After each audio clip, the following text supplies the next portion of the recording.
Assalamualaikum warahmatullahi wabarakatuh. Salam sejahtera bagi kita semua. Selamat datang di Perkuliahan Manajemen Perubahan dan Budaya Organisasi, mata kuliah dengan bobot 3 SKS pada program studi Magister Manajemen, Fakultas Ekonomi dan Bisnis Universitas Esa Unggul. Perkenalkan, saya Safwan, dosen pengampu mata kuliah ini. Mata kuliah ini membahas isu-isu dalam manajemen perubahan organisasi dikaitkan dengan model manajemen sumber daya manusia dan perilaku organisasi, serta dilengkapi studi kasus dari berbagai organisasi yang berhasil menerapkan strategi perubahan secara efektif. Mata kuliah ini juga membahas secara mendalam pemahaman budaya organisasi serta manajemen lintas budaya, sehingga mahasiswa mampu memahami peran manajemen budaya dalam membantu organisasi menjadi lebih adaptif dan dinamis menghadapi perubahan. Melalui mata kuliah ini, mahasiswa diharapkan mampu bersikap proaktif dan adaptif dalam menemukan solusi atas permasalahan perubahan organisasi, mengaplikasikan berbagai model dan teori manajemen perubahan, serta budaya organisasi, hingga mampu memberikan saran kebijakan dan implikasi manajerial yang dapat meningkatkan kinerja organisasi. Video yang akan Bapak dan Ibu saksikan berikut merupakan rekaman pembelajaran pada 2 pertemuan terakhir sebelum ujian akhir semester, yaitu pertemuan ke-14 dan ke-15. Perkuliahan ini dilaksanakan dengan model hybrid, di mana sebagian mahasiswa mengikuti secara luring di kelas dan sebagian lain mengikuti secara daring dari rumah, sesuai dengan rencana pembelajaran semester yang mengakomodasi pembelajaran secara sinkronus maupun asinkronus. Video ini terdiri dari 2 bagian yang saling berkaitan. Bagian pertama menampilkan pemaparan dan diskusi yang saya sampaikan di kelas berjudul Dari Kehancuran Menuju Kejayaan, Panduan Komprehensif Transformasi Perusahaan, yang membedah langkah-langkah strategis transformasi organisasi mulai dari transformasi manajemen sumber daya manusia hingga teknologi di balik bangkitnya raksasa bisnis dunia. Materi ini menghubungkan kembali seluruh capaian pembelajaran yang telah kita bahas sepanjang semester, mulai dari isu dan tipe perubahan organisasi, strategi mengatasi resistensi perubahan, hingga penerapan strategi sukses perubahan di berbagai industri dan bisnis. Bagian kedua menampilkan sesi presentasi mahasiswa, di mana setiap mahasiswa mempresentasikan transformasi yang terjadi pada salah satu perusahaan di Indonesia dengan menggunakan data dari annual report dan sustainability report perusahaan tersebut selama 5 tahun terakhir. Melalui pendekatan ini, mahasiswa dapat menganalisis perkembangan transformasi perusahaan secara utuh dan berkesinambungan. Setelah setiap mahasiswa selesai presentasi, saya memberikan tanggapan, masukan, dan penilaian secara langsung sebagai bentuk interaksi dan asesmen dalam proses pembelajaran, khususnya berkaitan dengan kemampuan mahasiswa mengaplikasikan gaya kepemimpinan yang sesuai dengan budaya organisasi, serta mengembangkan pemahaman manajemen lintas budaya dalam budaya organisasi pada era global. Mengingat keterbatasan durasi, video ini menampilkan cuplikan representatif dari kedua sisi tersebut. Selamat menyaksikan dan semoga dapat memberikan gambaran nyata mengenai proses pembelajaran hybrid yang berlangsung di kelas. Oke, Assalamualaikum warahmatullahi wabarakatuh. Kelihatan nggak di ini ya, slide-nya nih teman, dari rumah? Kelihatan, Pak. Suaranya aman ya? Aman, Pak.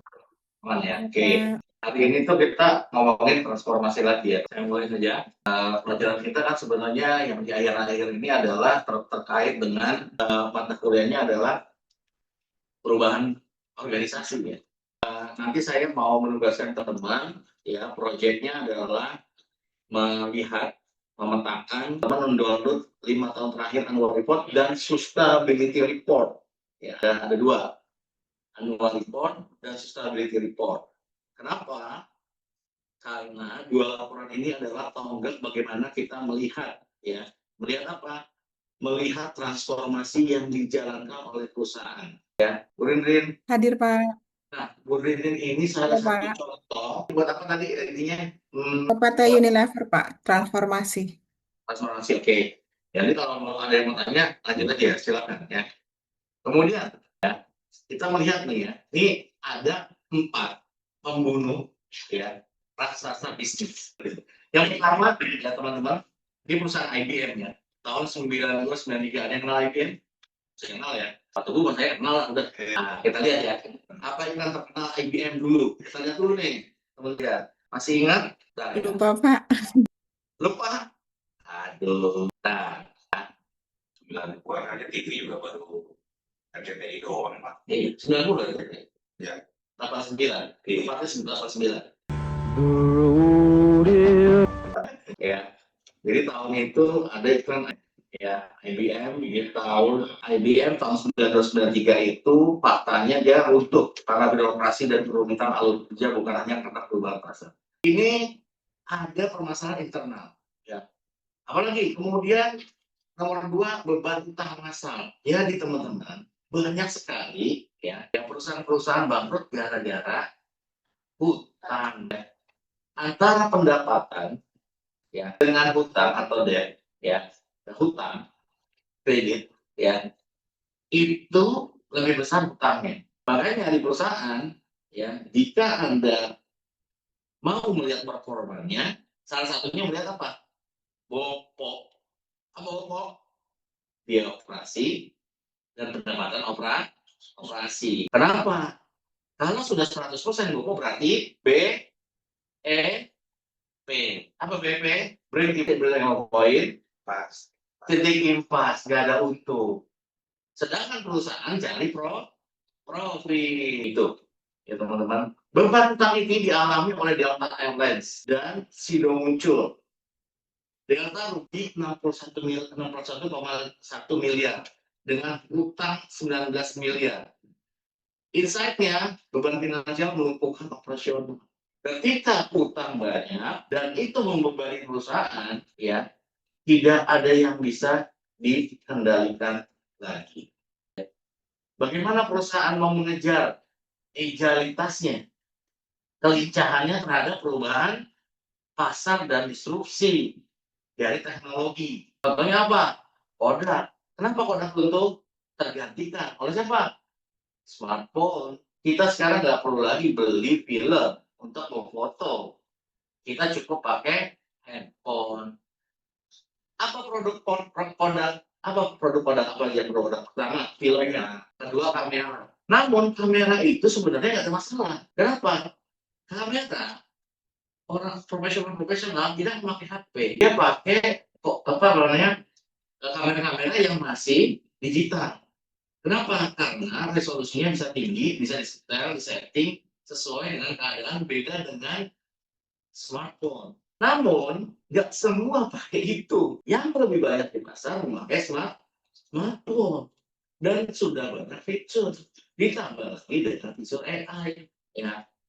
Sehingga pergeseran pasar dari distribusi ini mempengaruhi lain, alur kerja yang rumit, alur kerja yang banyak birokrasi, permasalahan nih. Yang kedua, hutang finansial, itu masalah yang Yang ketiga, pasar kita nggak cakap. Nggak cakap apa? Mengantisipasi perilaku pasar. Gagal beradaptasi dengan teknologi digital dan tren kompetitor baru. Converse 2001 untuk masih ada 100 sepatu. Ya, tapi setiap bulan atau beberapa bulan terakhir banyak antri karena banyak di diskon. Kenapa kompetitornya makin banyak? Converse ini perusahaan dari mana teman-teman? Sepatu dari mana? Amerika. Ya, dia gagal bersaing. Kenapa? Karena itu aja modelnya, betul? Sepatu apa yang dia tampilkan? Sepatu catch kan? Yang biasa aja begitu. Sedangkan produsen lain udah sport, udah banyak diversifikasi produk. Dia itu dan itu ada masanya. Ya. Kemudian apa? Bencana of force major di Jarum kebakaran hebat melahap hampir semua aset produksi tradisional perusahaan. Jarum kemarin kita bahas, dia sudah mulai sadar terhadap perubahan ya perubahan dari pasar. Bapak dan Ibu cenderung lihat, teman-teman coba lihat di medsos. Sekarang olahraga tuh lagi hype, betul? Jalan kaki, sepeda, lari, itu lagi hype, lagi booming. Yang padel, ya bisa mereka rokok mensponsori. Kan dulu rokok kan sponsori ya. Ya, pertandingan bola, tinju. Sekarang nggak boleh regulasinya. Anomali orang mau sehat, olahraga, sponsornya rokok. Anomali. Dia sadar itu, dia ubah dia ubah lagi nih cara bagaimana biar ini tetap dengan apa?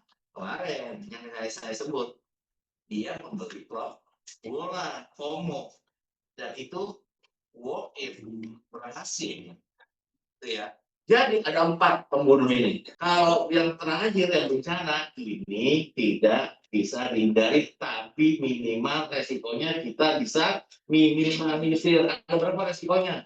Untuk menghilangkan bencana dan force major. Apa minimalisirnya? Pertama, kita perusahaan harus membangun yang namanya BCMS. Business Continuity Management System. Teman, ketika ada bencana, kalau kita tidak mengantisipasi, kita nggak bisa melawan bencana, tapi kita bisa meminimalisir resiko destruktifnya, kehancurannya. Bagi perusahaan kita yang berkecimpung di bidang IT, dia sudah aware terhadap BCMS ini awal. Teori ini sekarang diadopsi oleh perusahaan. Kalau dulu kita menganggap IT, dia harus cepat wake up ketika ada bencana.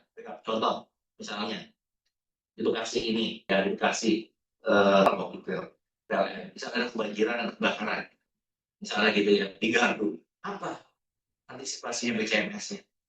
Ya, berarti dia harus punya gardu terdekat untuk mengantisipasi gardu-gardu yang terbakar. Kemudian juga, next, cetak biru kebangkitan. Jadi panduan eksekutif pemulihan dan transformasi. Yang pertama, asesmen dan diagnosa. Ini yang sering jarang dilakukan.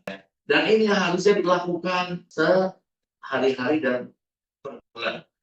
Bisa self assessment atau external assessment. Self assessment ya, itu kita bisa melakukan sendiri, internal. Dan itu harus kita lakukan. Assessment, diagnosa. Jadi kita tuh langsung apa ya? Menemukan akar masalah. Budaya Jepang ya.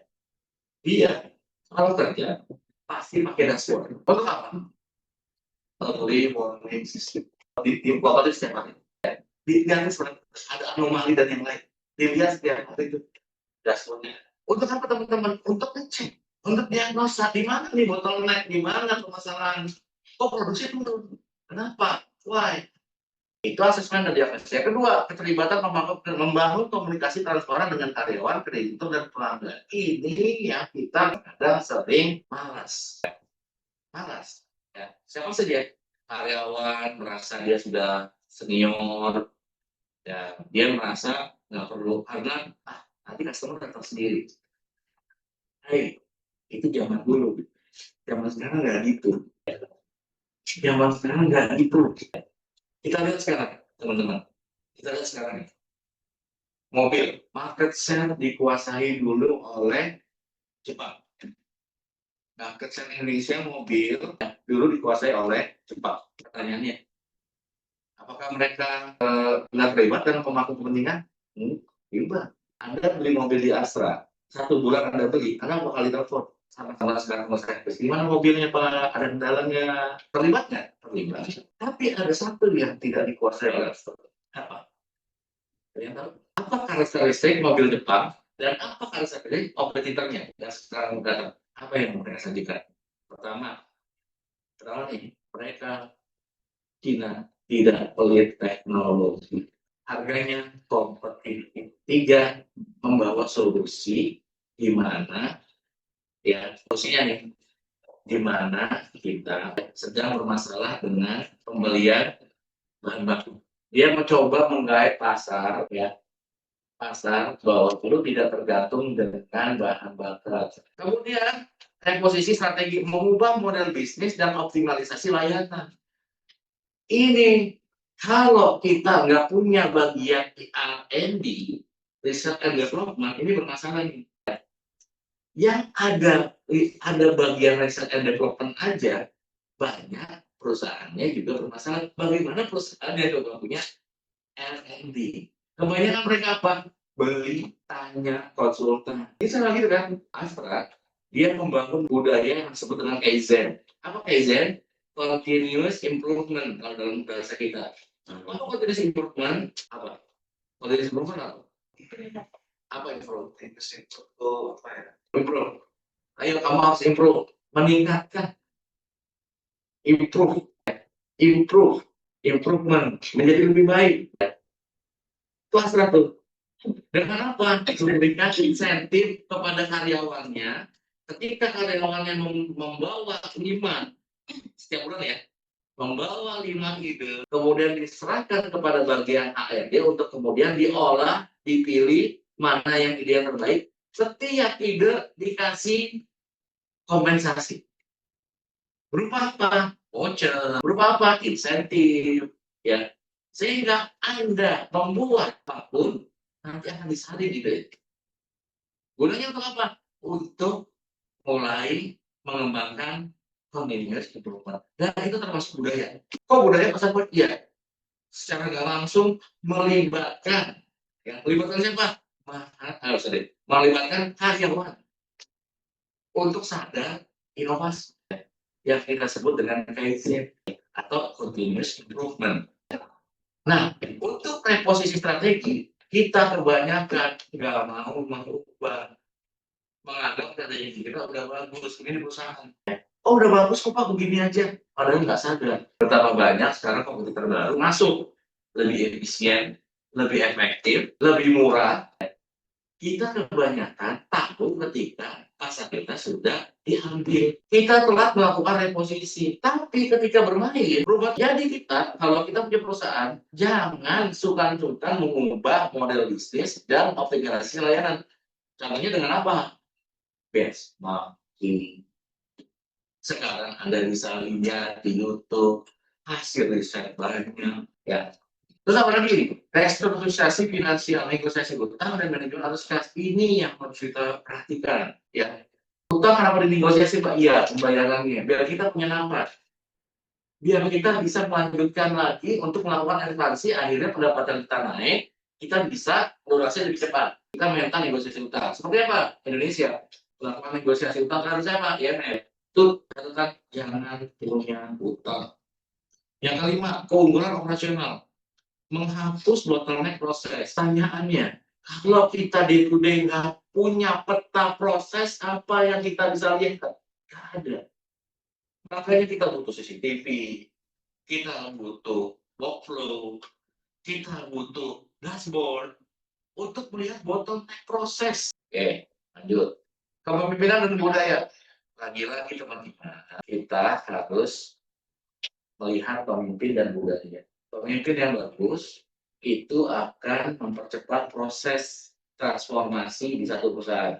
Tapi pemimpin yang status quo, yang dia maunya santai atau safety player, dia nggak mau akan melakukan perubahan apapun. Gak usah, gue begini aja udah oke kok. Jangan berubah, nanti kalau gagal nanti gue diganti. Ada nggak ini gitu? Pemimpin berjiwa usaha yang dia nggak takut resiko. Biasanya dia punya banyak terobosan. Entrepreneur leadership itu harus kalian punya. Ya, pemimpin yang takut resiko, sorry to say, nggak bisa membangun perusahaan. Jadi Anda yang anak buah nih, yang ada anak buah, tapi punya pemimpin yang status quo, jangan berharap akan berjalan. Kemudian, kalau pemimpinnya bagus, oke, tapi budaya yang nggak dukung, sama juga. Dua ini penting banget. Pemimpin yang oke dan budaya yang sudah kondusif. Oke, kemudian yang ketujuh, pemantauan dan adaptasi, pelacakan KPI secara berkali KPI. Gimana Anda lacak KPI? Pertanyaannya gimana Anda lacak KPI? Apa sih? Key Performance Indicators. Ada dua.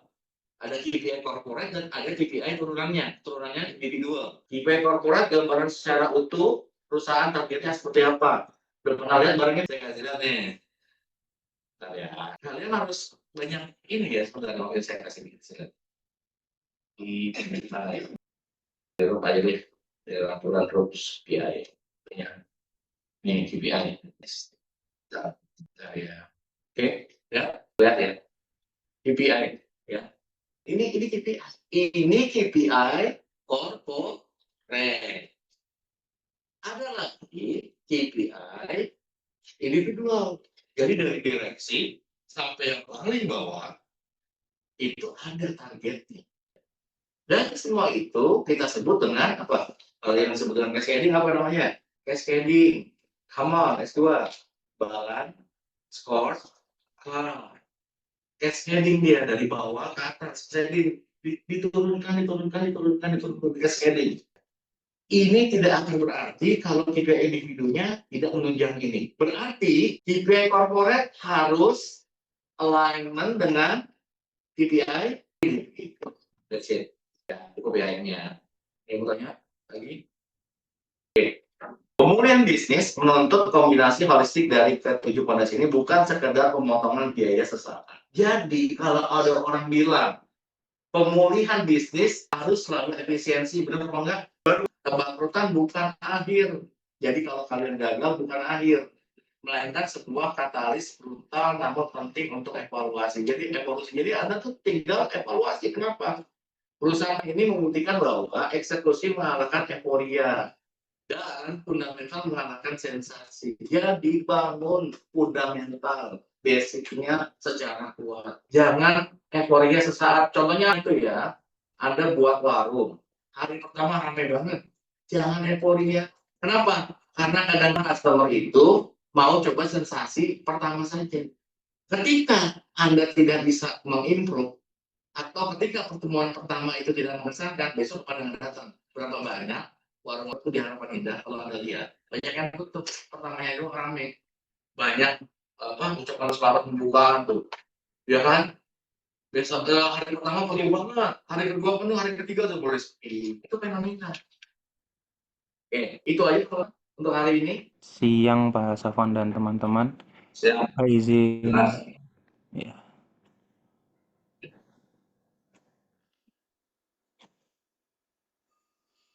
Ya Pak, untuk studi kasusnya saya ngambil di PT Indofood, Sukses Makmur, dengan judul Pengaruh Transformasi Digital Terhadap Perubahan Budaya Organisasi. Untuk pendahuluannya, transformasi digital telah menjadi pilihan yang tak terhindarkan bagi perusahaan untuk meningkatkan daya saing, inovasi, profitabilitas, dan pembangunan berkelanjutan. Menurut Pang et al. 23, saat ini PT Indofood Sukses Makmur jelas merupakan pemimpin pasar mie instan di Indonesia, dengan produk utamanya Indomie menguasai sekitar 90% pangsa pasar. Mas Rukhan et al. Tahun 2025. Hal ini yang menjadi kebutuhan bagi PT Indofood Sukses Makmur Tbk dalam mengoptimalkan operasionalnya.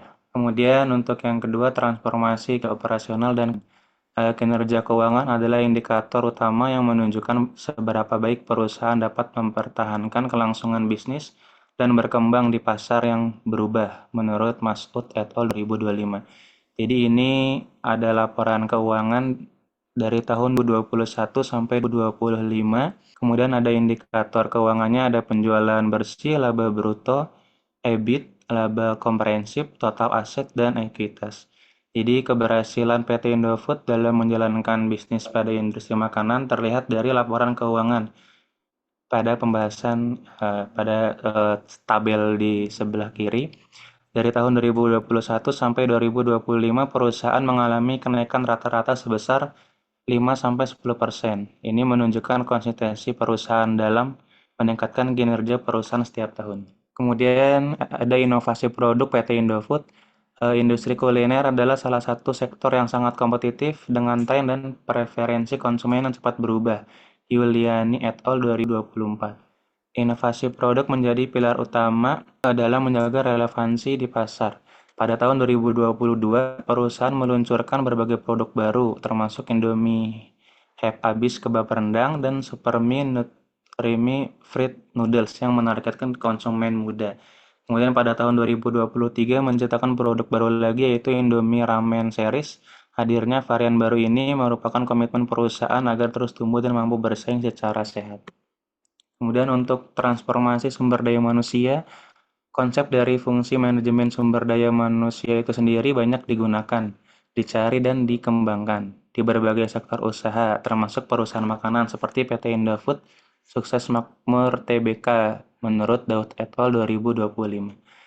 Penting bagi organisasi untuk tidak hanya fokus pada strategi perangkat teknologi, tetapi juga pada pengembangan sumber daya manusia yang ada di dalam organisasi. Octaviani et al. 2023. Indofood berhasil mempertahankan posisinya sebagai perusahaan total food solution terkemuka.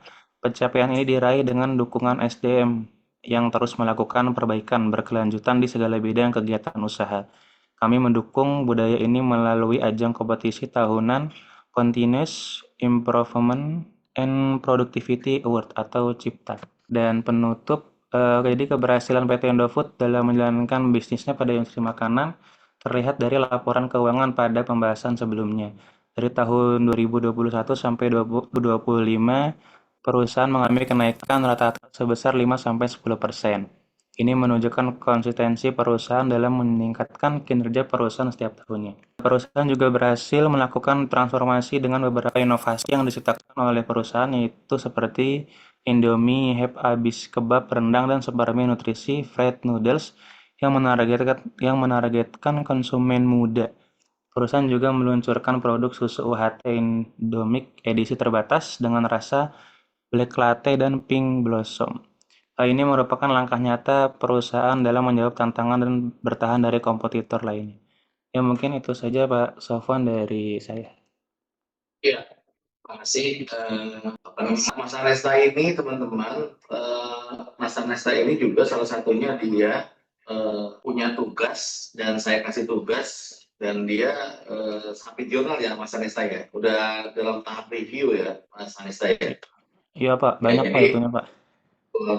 luar biasa semangat ya, Mas Anessa ini semangat banget.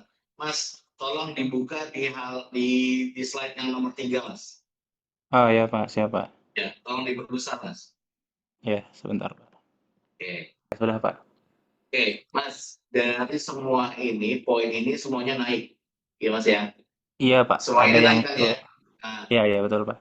secara pribadi, apa yang Mas rasakan setelah mengolah data annual report sama sustainability report? Apa yang Mas Anesta rasakan? Dan apa Iya, yang ya, iya apa Pak. yang dirasakan dan apa yang menambah apa yang bisa menambah pengetahuan dari Mas Anesta? Ya Pak, jadi dari apa yang saya baca dari annual report PT Indofood ini selama 5 tahun terakhir, ternyata banyak ini sih Pak, di perusahaan ini mungkin udah perusahaan besar gitu Pak ya, jadi masih memikirkan bagaimana untuk eksistensinya di tahun-tahun berikutnya dengan melihat faktor internal, faktor eksternal, kemudian dari apakah nantinya bisa bersaing secara digitalisasi dan itu sih Pak menjawab tantangan dan keinginan bagi konsumen sendiri itu Pak.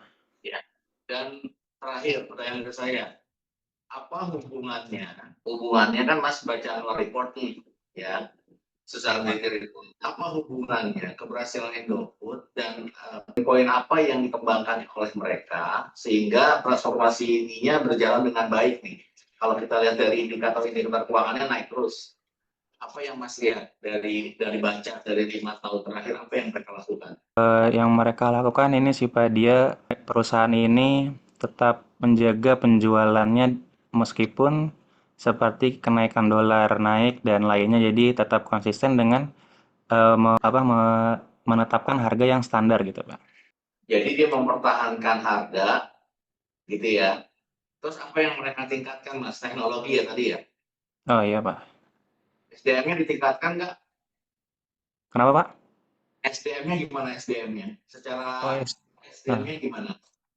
SDM-nya ini sih Pak, jadi melakukan beberapa pelatihan sih Pak perusahaannya. Oke, dari kesimpulannya berarti performa yang dihasilkan operasional dan keuangan itu tidak lain adalah transformasi yang dilakukan di bidang teknologi dan organisasi, yaitu SDM gitu ya Mas ya, Mas ya? Ya, betul Pak. Gitu ya. Oke, terima kasih Mas. Kita beri close Ya, untuk Mas Alesta. Terima terima kasih ya kasih Pak. Mas. Oke teman-teman, untuk itu aja yang kali ini ya. Terima kasih banyak ya. Sehat selalu. Assalamualaikum warahmatullahi wabarakatuh.